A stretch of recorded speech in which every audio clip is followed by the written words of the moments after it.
बच्चों, आज हम पढ़ेंगे क्लास 7th सामाजिक अध्ययन के अंतर्गत हमारे अतीत विषय का पहला चैप्टर हजारों वर्षों के दौरान हुए परिवर्तनों की पड़ताल। हम आपको बताएंगे इस पाठ से संबंधित प्रश्नों के उत्तर, लेकिन इस पाठ को एक बार अवश्य पढ़ लें ताकि आपको जो प्रश्नों के उत्तर यहाँ पर बताए जाएंगे वे अच्छे से समझ आ जाएं। तो आइए अब जान लेते हैं इस पाठ से संबंधित जो भी प्रश्न हैं उनके उत्तर। और पहला प्रश्न आपको पूछा गया है, आप देखें, अतीत में विदेशी किसे माना जाता था। उत्तर में क्या लिखेंगे आप? मध्यकाल में गांव में आने वाला कोई भी अनजान व्यक्ति जो समाज और संस्कृति का अंग न हो विदेशी कहलाता था। ऐसे व्यक्ति को हिंदी में परदेशी और फारसी में अजनबी कहा जा सकता है। इस प्रकार से आप पहले प्रश्न का उत्तर लिखेंगे कि विदेशी किसे माना जाता था। इसके बाद बच्चों दूसरा प्रश्न है आपके लिए, नीचे उल्लेखित बातें सही हैं या गलत। और देख सकते हैं आप, पहली बात यह है, सन 700 के बाद के काल के संबंध में अभिलेख नहीं मिलते हैं। क्या ये सत्य है बच्चों? दूसरा है, इस काल के दौरान मराठों ने अपने राजनीतिक महत्व की स्थापना की। क्या ये सत्य है? और तीसरा है, कृषि केंद्रित बस्तियों के विस्तार के साथ कभी कभी वनवासी अपनी ज़मीन से उखाड़ बाहर कर दिए जाते थे। क्या ये सत्य है? और घ है, सुल्तान गयासुद्दीन बलबन असम, मणिपुर और कश्मीर का शासक था। क्या ये सत्य है? चलिए जान लेते हैं उत्तर। पहला जो क है आपका सही है, सत्य है बच्चों, और दूसरा भी सही है, तीसरा सही है और चौथा गलत। तो आप समझ गए ना। यहाँ पर जो है, जो आपके यहाँ पर जो है चार यहाँ पर दिए हुए हैं प्रश्न, ये वाले, तो यहाँ पर ये पहले वाला सही है, ख वाला भी सही है और इसके बाद ग वाला भी आपका सही है और घ वाला ये है गलत। ठीक है ना, आप समझ गए। तो यहाँ पर इस प्रकार से आप जो है अंतिम वाला जो है आपका सही नहीं है। इस प्रकार से आप उत्तर बनाएं अपने। इसके बाद यहाँ पर ध्यान दें आप, तीसरा प्रश्न है, रिक्त स्थानों को भरें। तो देख रहे हैं ना आप, यहाँ पर क ख ग और इनके बीच में यहाँ पर जो है रिक्त स्थान छोड़ा गया है आपके लिए। तो आप इसको कैसे भरेंगे? आइए यहाँ पर देखें, पहला क क्या है, अभिलेखागारों में रखे जाते हैं। क्या रखे जाते हैं यहाँ पर लिखेंगे आप। ख वाला यहाँ पर भरेंगे आप। और 14वीं सदी का एक इतिहासकार था, उसका नाम यहाँ पर आएगा। और ग वाला है, यहाँ पर जो है काफ़ी सारी जगह है और इस उपमहाद्वीप में इस काल के दौरान लाई गई कुछ नई फसलें हैं। और इसी प्रकार से आप यहाँ पर जो है उत्तर कैसे लिखेंगे? क वाले में लिखेंगे आप दस्तावेज और ख वाले में जियाउद्दीन वर्नी और ग वाले में लिखेंगे आलू, मक्का, मिर्च, चाय, कॉफ़ी। ठीक है ना बच्चों। यहाँ पर तीनों जगह पे आप क्या क्या भरेंगे? पहले वाले में दस्तावेज, क वाले में, और ख वाले में भरेंगे जियाउद्दीन वर्नी और ग वाले में यहाँ पर बहुत सारे ऑप्शन है ना आपके लिए, यहाँ पर खाली दिए हुए हैं। तो यहाँ पर जो है, यहाँ पर क्या भरेंगे आप? यहाँ पर भरेंगे आलू, मक्का, मिर्च, चाय, कॉफ़ी। ठीक है ना, इस प्रकार से आप लिखेंगे। और उसके बाद चौथा प्रश्न देखते हैं। आइए, इस काल में हुए कुछ प्रौद्योगिकीय परिवर्तनों की तालिका दें। तो यहाँ पर आप लिखेंगे, उत्तर में लिखेंगे 700 से 1750 के बीच के हजारों वर्षों में अलग अलग समय पर नई प्रौद्योगिकी का विकास हुआ, जैसे सिंचाई में रहट, कटाई में चरखे और युद्ध में आग्नेयास्त्रों, बारूद वाले हथियारों का प्रयोग शुरू हो गया था। इस प्रकार से आप अपना उत्तर लिख सकते हैं। इसके बाद बच्चों अगला प्रश्न देखते हैं। यहाँ पर पांचवा प्रश्न है, इस काल के दौरान हुए कुछ मुख्य धार्मिक परिवर्तनों की जानकारी दें। तो उत्तर में क्या लिखेंगे आप? इस प्रश्न का उत्तर लिखेंगे आप, हजारों वर्षों के दौरान धार्मिक परंपराओं में कई बड़े परिवर्तन आए। लोगों में दैविक आस्था वैयक्तिक स्तर पर और सामूहिक स्तर पर था। हिंदू धर्म में नए देवी देवताओं की पूजा, राजाओं द्वारा मंदिरों का निर्माण और पुरोहितों का महत्व जो कि ब्राह्मण हुआ करते थे। इस काल में भक्ति आंदोलन का प्रारंभ हुआ जो कि कर्म कांडों के आलोचक थे। इस काल में 7वीं सदी में इस्लाम और 16वीं सदी में ईसाई धर्म का भारत में प्रादुर्भाव हुआ। इस प्रकार से आप पांचवें प्रश्न का उत्तर ऐसे लिखें। इसके बाद बच्चों आइए आगे देखते हैं। यहाँ पर आपके लिए प्रश्नों में है, आइए समझें।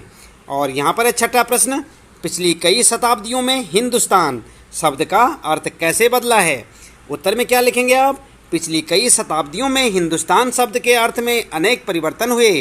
13वीं सदी में जब फारसी के इतिहासकार मिनहाज ए सिराज ने हिंदुस्तान शब्द का प्रयोग किया था तो उसका अर्थ क्या था? गंगा यमुना के बीच में स्थित क्षेत्र और पंजाब हरियाणा से था। उसने इस शब्द का राजनीतिक अर्थ में उन इलाकों के लिए इस्तेमाल किया जो दिल्ली के सुल्तान के अधिकतर क्षेत्र में आते थे।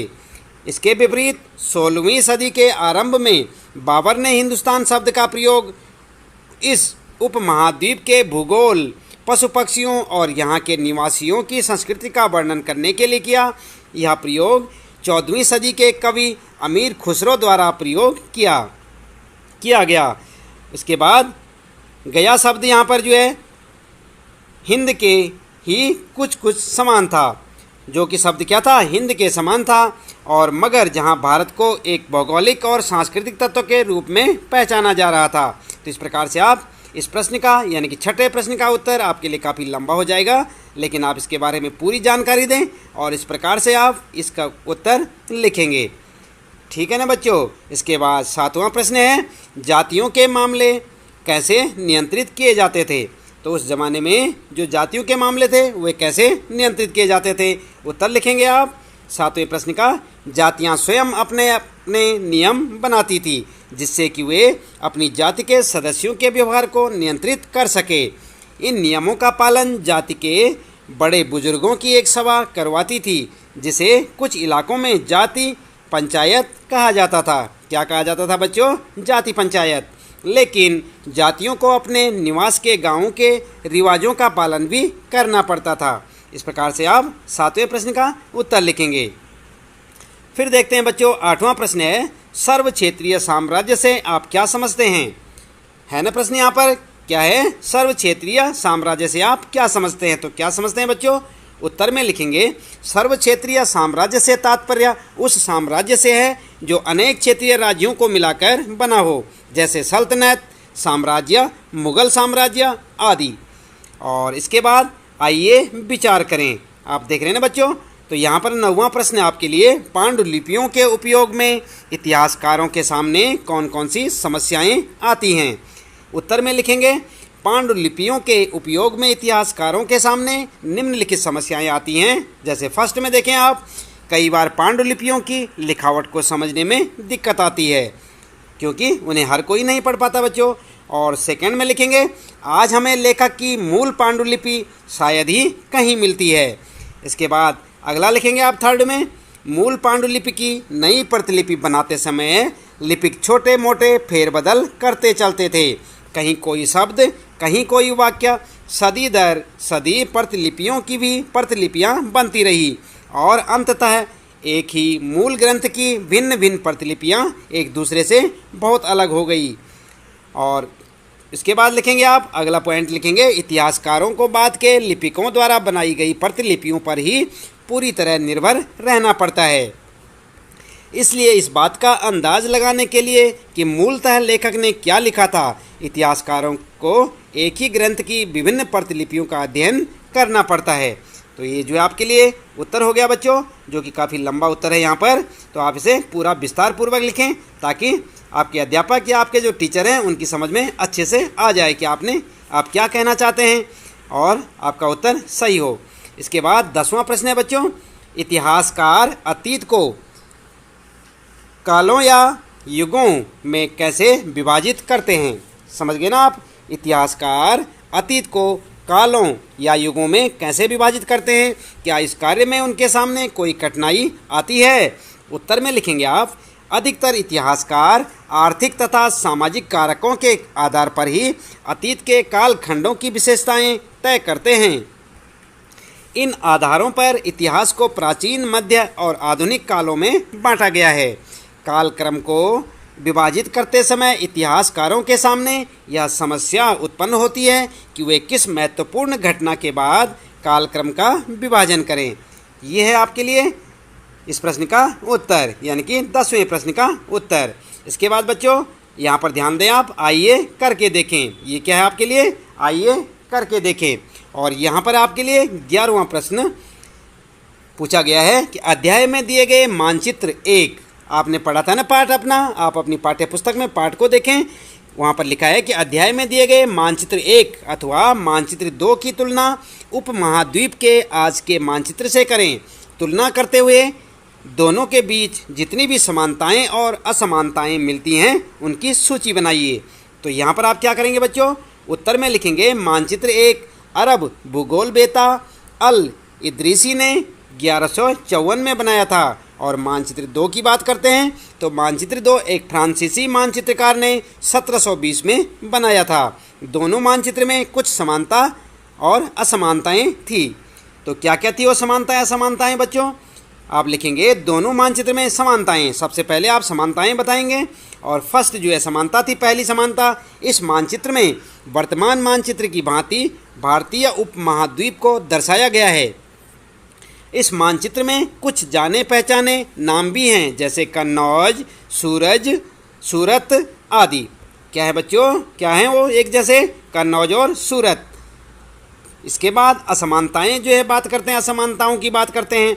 तो देख सकते हैं आप, अल इदरीसी के नक्शे में दक्षिण भारत उस जगह है जहां हम आज उत्तर भारत समझते हैं। यहाँ पर होंखेंगे जो लिखा है इसे आप ऐसे ना लिखें, जहाँ पर आज उत्तर भारत है, और श्रीलंका का द्वीप ऊपर की तरफ है। जगहों के नाम अरबी में दिए गए हैं। यह मानचित्र आज के मानचित्र से काफ़ी भिन्न है, और लेकिन फ्रांसीसी मानचित्रकार के मानचित्र में आज के मानचित्र से थोड़ी सी भिन्नता है, जैसे मुंबई क्षेत्र और गुजरात क्षेत्र का मानचित्र आज से भिन्न है। तो इस प्रकार से आप इसमें समानताएं और असमानताएं लिख सकते हैं।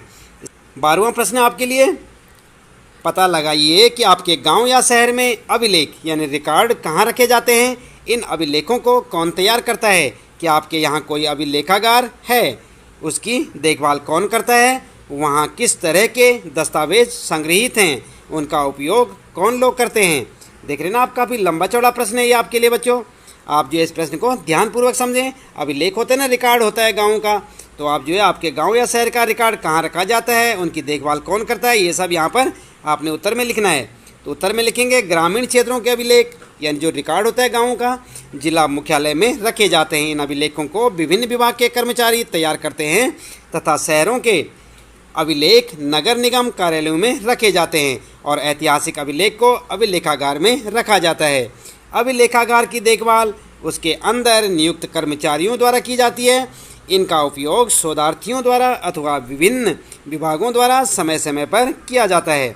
तो देख रहे ना आप बच्चों, ये है इस प्रश्न का उत्तर। तो इसके साथ ही इस पाठ से संबंधित प्रश्नों के उत्तर यहाँ पर समाप्त होते हैं।